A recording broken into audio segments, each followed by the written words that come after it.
Hello lovely Geminis, I hope that you are well and welcome to your December love reading for 2021. So, end of the year, can you believe it? It's gone so fast, but what a year. The energy has been interesting. I'm a psychic, my name is Bella, and how I do these readings is I interpret information that I get from my spirit guides. I will also be pulling some cards as we go along for extra information, additional messages or any clarifications also as well.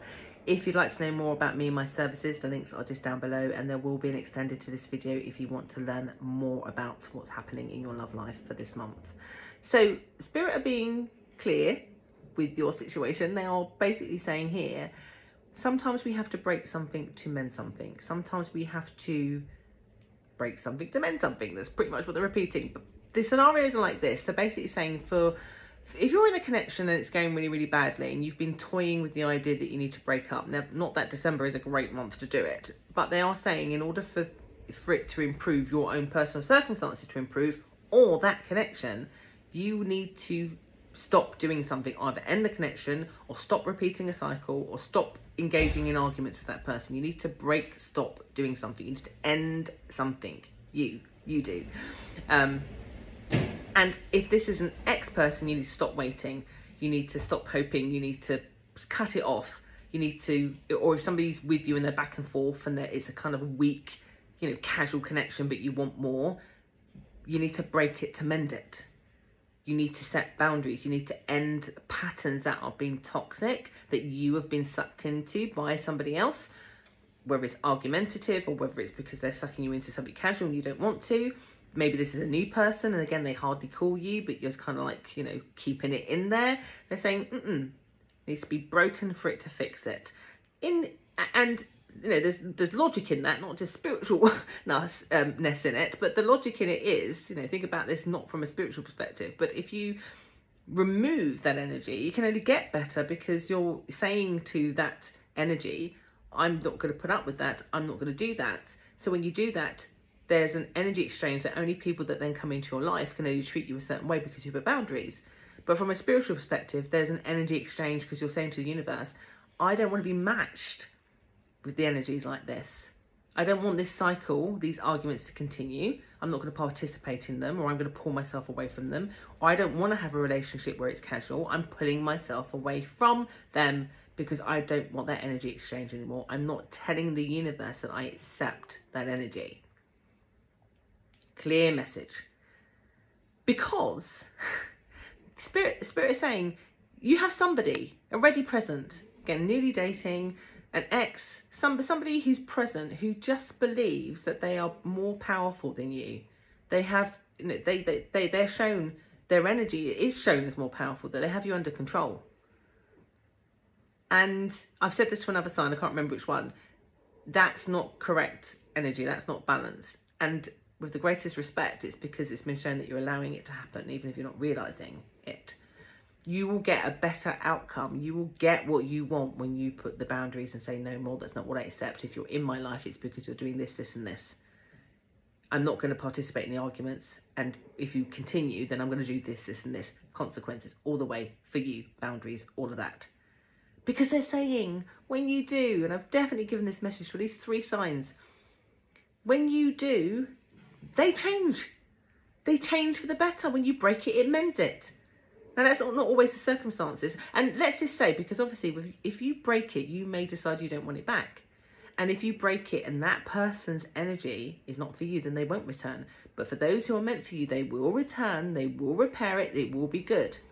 And let's say in that scenario, because I have to keep this general, if you break it and they don't come back because they weren't for you, then the right one will, because you vibrationally will be telling the universe, this is what I accept, so send it to me. And they will deliver. That's how it works.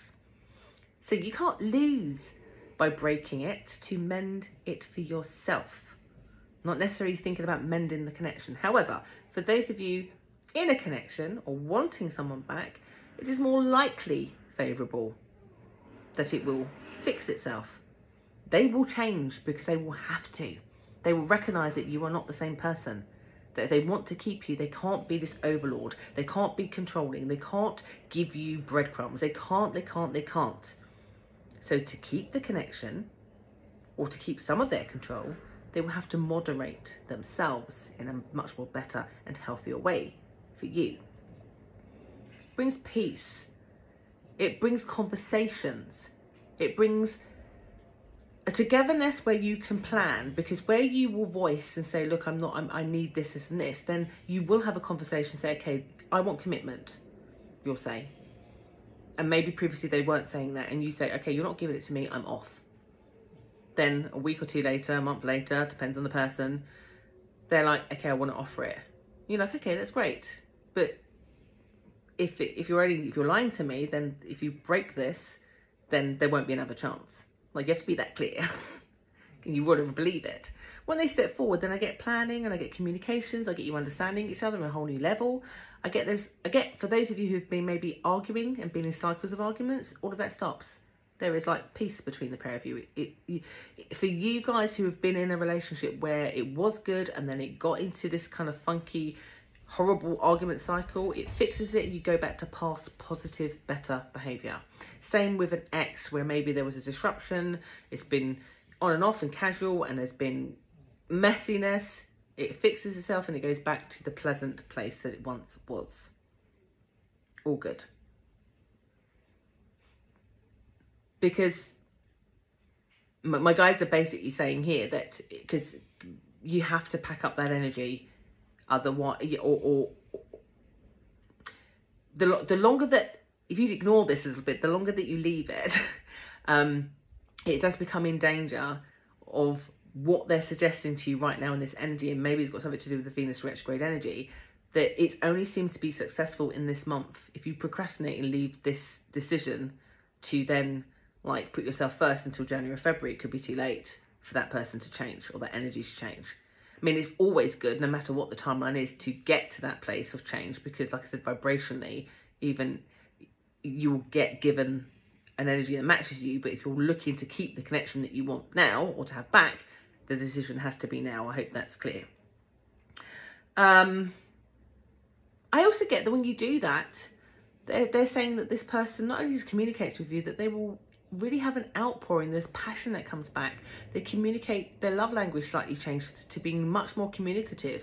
Some may even cry. Like, there is a lot more emotional connectiveness, which feels so fulfilling in your heart. It feels like a reward from the universe a little bit. Like once you put your foot down and you say no, the universe almost says, look, they learned. Let's give them a reward to show you the energy exchange dynamic of when you are shifted into one of self-love. And I've been saying this all year, and I said it last month. This has been about one person finding their self-worth, the other person getting out of their toxicity. And because I'm talking to you, you have to get to your self-worth if you want the other person to match you. It's kind of how it is. So with that being said, I'm going to actually do some cards for you, just to see if there's any additional messages that Spirit want you to know. Let's have a look. Yeah, balance comes in. Balance is off right now. When you do this, you will karmically get rewarded. The balance has to come from within you, but you've got to break something to mend something. And see these two people down there? They represent your person, really. Coming back, begging. That's an exaggeration, I won't beg, but you know what I mean. The energy will be, please, let's restore this, let's have balance. Do you see what I'm saying? And do you see, actually, I've never really quite noticed in this card, because this deck is different. In the traditional deck, it's just the person holding the scales, but there's two people kneeling in front, and one is actually a king, and the other one is a beggar. But they're equal. They're equally there, balancing. If you were the pauper and they were the one in control, there you are, both equal. No one is higher than the other. No one has got more than the other. That's the balance that is needed. I hope that kind of makes sense. Like a lot. The universe will give back to you, but so will this person. Again, there's lots of like generosity, energy exchange, giving, communicating. Again, another balance card. This for me is a card about equalness, walking together in a much more balanced way. It's also a reconnection card for those of you who are looking to reconnect or re-establish your connection that's gone sour. You will, and it will heal in a nice way. And there's, again, this for me is a balance card. balancing. And then if I want to be even more extra, you see you've got the black and the white, the yin and the yang. Again, not that I want to make this gender specific, but this, again, this yin and yang energy means union, balance. You get the symbol, you get the symbolism that Spirit are trying to say to you. They're saying, these cards come out a lot. It really has, like people focusing on all their losses, trying to scrape the bottom of the cup to see if there's any juice left in their current circumstances, while the other person is in the distance, not connected to them. They're saying, stop looking in that cup, baby, put them down, you know, or take them to that river and fill them yourself. You have to break it to mend it. Some of you already know this, and you haven't taken the leap of faith because it feels really counterintuitive. You feel like you're going to lose it all, and there will be no chance of something going right. But they're saying, don't literally be the fool. They're saying, do let go of that cliff edge and jump into the unknown, jump into your fear, because you'll find out it won't that scary after all. So now I'm going to look in the extended, because I feel like this is Venus retrograde energy, and the Venus retrograde energy only lasts, the reversal of it, I should say, lasts for a certain period of time. And I want to see whether this energy of this getting better when you do this in December, whether it continues beyond that and anything else that also comes up. So if you want to learn more about that, the link in the extension is just down below this video, just as are all the links for my services are down below. And if you like this, do like, do share, do subscribe, and press that notification bell if you want to see me again. Take care.